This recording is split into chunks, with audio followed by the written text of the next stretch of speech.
We wouldn't want to reach across US citizens, and we don't, and that's absolutely right.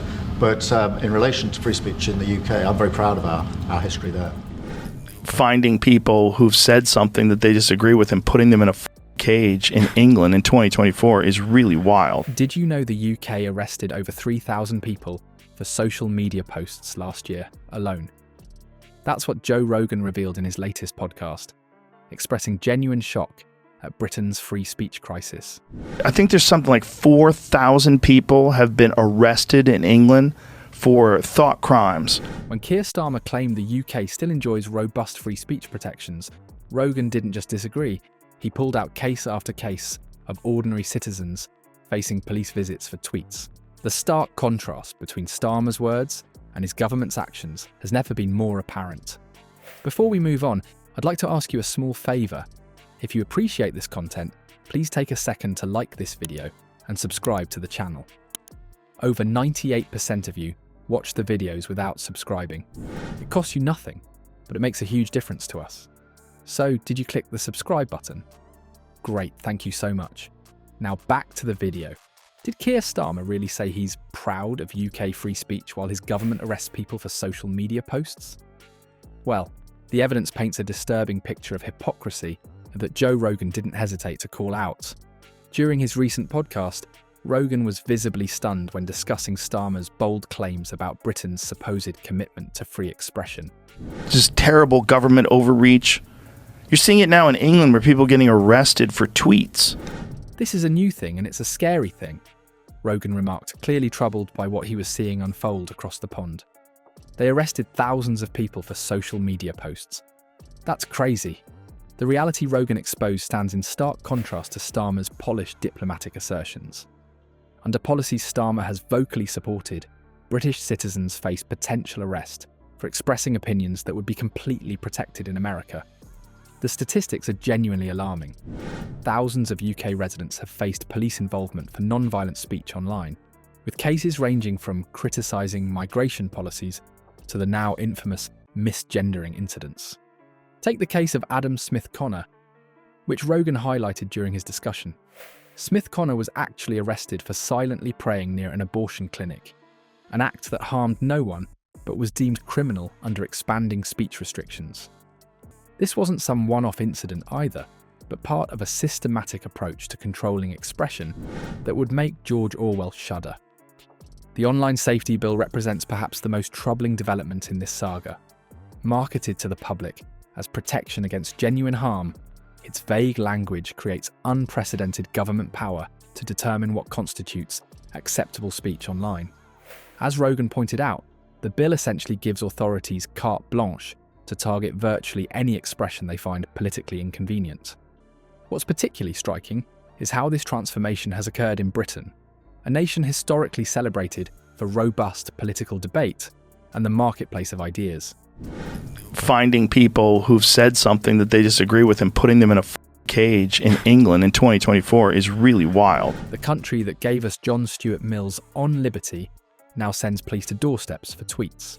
Starmer's doublespeak becomes even more apparent when you examine how his government has enforced some of the Western world's most restrictive speech policies, while simultaneously claiming to champion free expression. The international embarrassment reached new heights when JD Vance directly confronted Starmer about these contradictions during their meeting with Trump.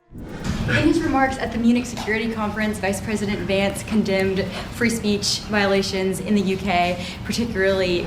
Rather than addressing the substance of these concerns, Starmer awkwardly pivoted to diplomatic platitudes about building relationships, essentially confirming Rogan's assessment that British leadership has abandoned principle for political convenience. The humiliating confrontation with JD Vance was merely the public face of Starmer's astonishing political U-turn. There have been infringements on free speech that actually affect not just the British. Of course, what the British do in their own country is up to them. This is a man who once called Trump an odious, sad little man, and publicly declared he wouldn't even invite him round for dinner. Fast forward to today, and we're witnessing perhaps the most brazen political flip-flop in recent British history. We wouldn't want to reach across US citizens, and we don't, and that's absolutely right. But in relation to free speech in the UK, I'm very proud of our history there. transformation so dramatic, it's left even Joe Rogan questioning whether political principles exist anymore in Westminster. Rogan didn't hold back in his assessment of Starmer's abrupt metamorphosis from vocal Trump critic to eager diplomatic partner. Of course, I wouldn't want Donald Trump round for dinner, but don't underestimate the danger to the world if Trump is re-elected this time around. This guy went from saying Trump was dangerous and odious to practically begging for his approval overnight. Rogan pointed out during his podcast, it's the most transparent example of political opportunism I've seen in a long time. The timeline of Starmer's statements reveals a politician willing to abandon firmly stated positions when politically convenient. For years, he portrayed Trump as a threat, only to congratulate him effusively on his election victory and eagerly seek his favour. The political calculation isn't subtle. Starmer desperately needs international allies as Britain faces post-Brexit economic challenges and declining global influence. What made the confrontation with Vance particularly excruciating was Starmer's inability to defend his dramatic reversal when directly challenged.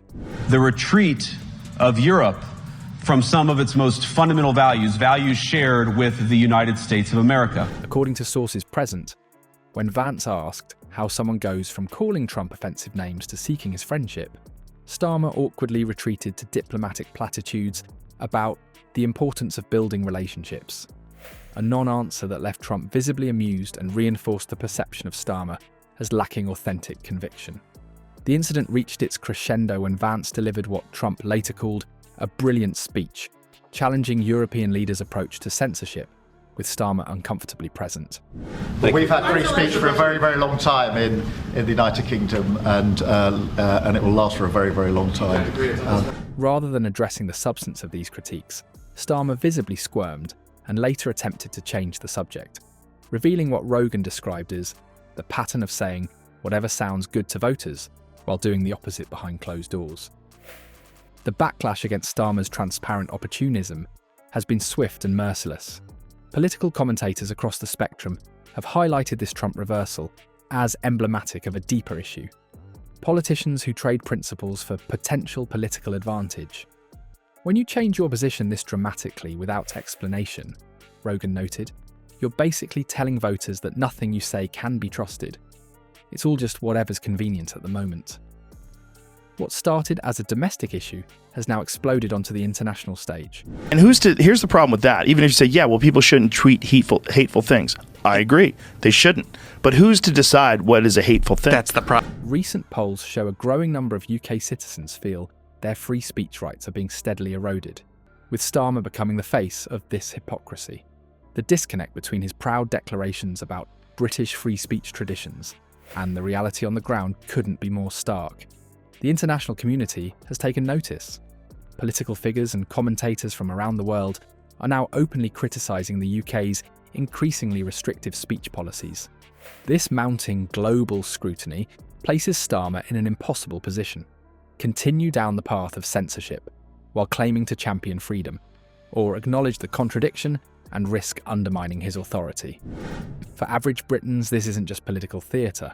It's about their fundamental right to express opinions without fear of government intervention. As international criticism intensifies and public dissatisfaction grows, Starmer's credibility hangs in the balance. The question remains, will he address these contradictions or continue pretending they don't exist?